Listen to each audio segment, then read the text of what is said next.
For me, breathing is a very intricate part of riding. Most of all, I have used it as a verbal communication with a horse, often blowing out in the rhythm.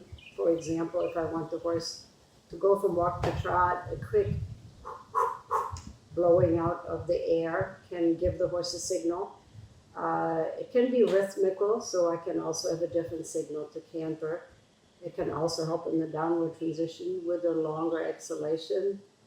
And it's been really interesting to learn, which I already kind of felt in my body, how it affects also my position and how it can give me stability. And it was really wonderful to hear from my sister Isabelle, who is very knowledgeable in neuroathletics, and they talk a lot about breathing as well, to explain it from her point of view. So tell us a little bit about the breathing. I think the point is that breathing out is so important, because a lot of people are worrying about breathing in.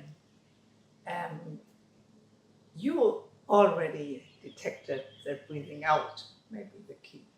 And breathing out is a moment and the oxygen works the way into the cells. So this is very important, that we really exhale long enough. And doing it against resistance of the lips, like blowing, maybe is one very important way to do it. Yeah, and that gives that sound. That's the sound behind it. Yeah. And horses feel our way of breathing in and breathing out. They are very sensitive to it. So, of course, breathing out calms them down a little bit. And the other way around, for your body, breathing out, that's the moment of stability. If you fill your rib cage with air, you can just feel that this is the moment where you feel strong. And when you do this exhaling against resistance, then it keeps you strong. I think that's important to say, because you have to practice to feel that strength in the body, breathing out and not collapsing like some people who think that breathing out and their body loses any kind of positive tension. Yeah, that's one thing. When you feel very tense, you can just let all the air go out, I think, very fast, and then you feel, okay, it's done. Yeah.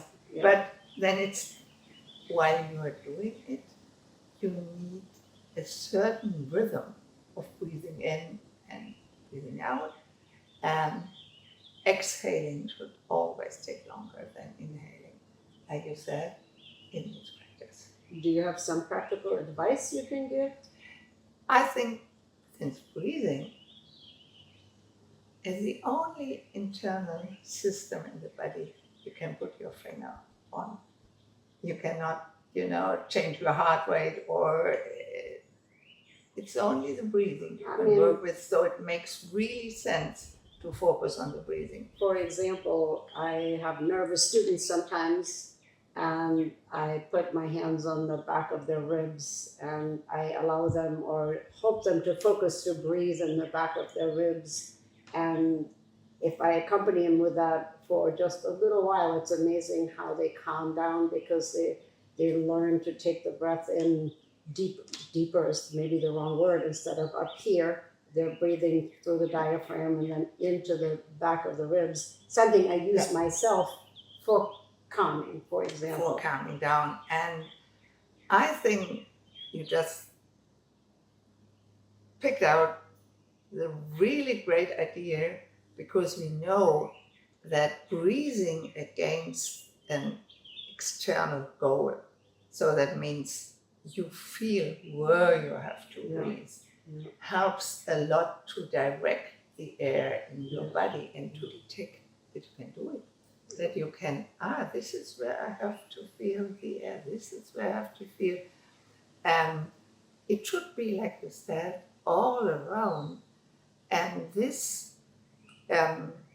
backside of your rib cage, the lower ribs, they are sometimes not flexible enough. Yeah. And once you feel that they move, this gives you an idea of opening even more, being even more stable. And this is a really a great tool to improve breathing. Would you have another practical exercise somebody could use on the horse, like counting their breath or something?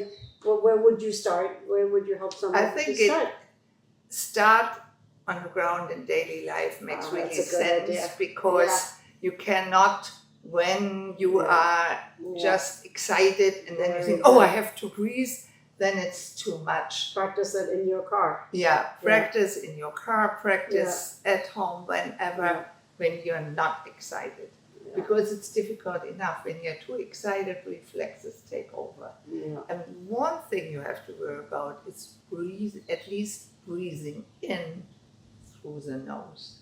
Yes, very important point. Activated the parasympathetic system. Nervous system, yes. And that's for sure something you constantly need on the horse, because we don't want to be, like in other sports, in this state where you have the most strength and the most power and you put all your strength in one movement. Then you can no more fine-tune. Yes. This is totally different in the riding, because it's such a high level coordination. Yes. You will never have to be in the state to use all the strength maybe you can have in one movement. Sometimes for a practical advice, once you've practiced it in the car, I know they talk about box breathing and a lot of different breathing techniques out there. I have researched some, read some books about it. All of it has been helpful, particularly the nose breathing. Sometimes maybe just simply while you're in the walk, warming up, breathing in for 4 strides, that would help you to count the strides of the horse, and then breathing out 5 strides, like you said, breathing out a little longer, trying to find a rhythm is always helpful. So if you're interested in other neuroathletic tools, you can follow Isabelle on Facebook or on Instagram. She shares a lot of little tips.